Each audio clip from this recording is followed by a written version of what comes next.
Mai lang đến của vợ chị thơm mà no lấy đi từ đó Bạn cho sơn nó cũng kho chua.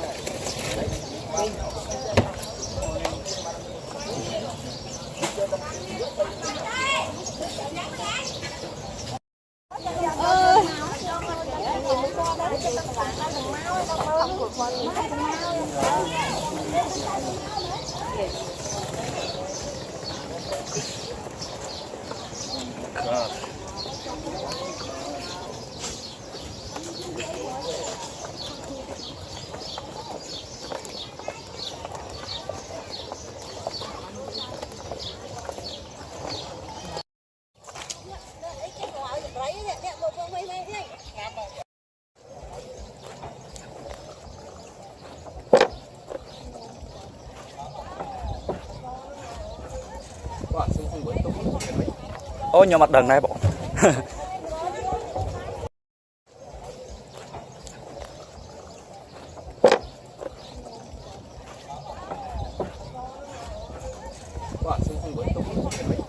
Ôi nhiều mặt đường này bộ.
Dạ.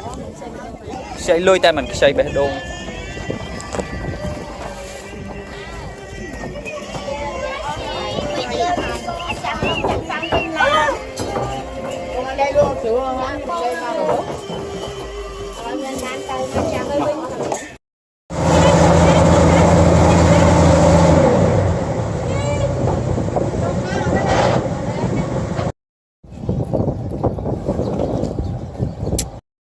We will stay in Paris to get away from your parents. I'm so proud. Tập bài tập hàng đi. Wrong side, wrong side.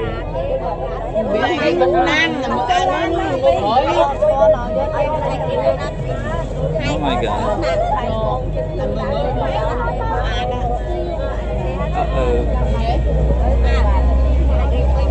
Liên con đấy rồi cái nó liên con đấy rồi lựa coi nhé lựa cả bạn đây một dưới đây chơi nè thấy không ạ.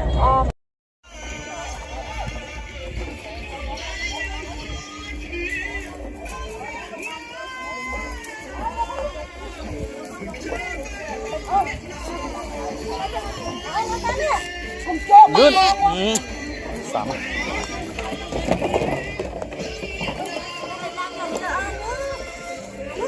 rồi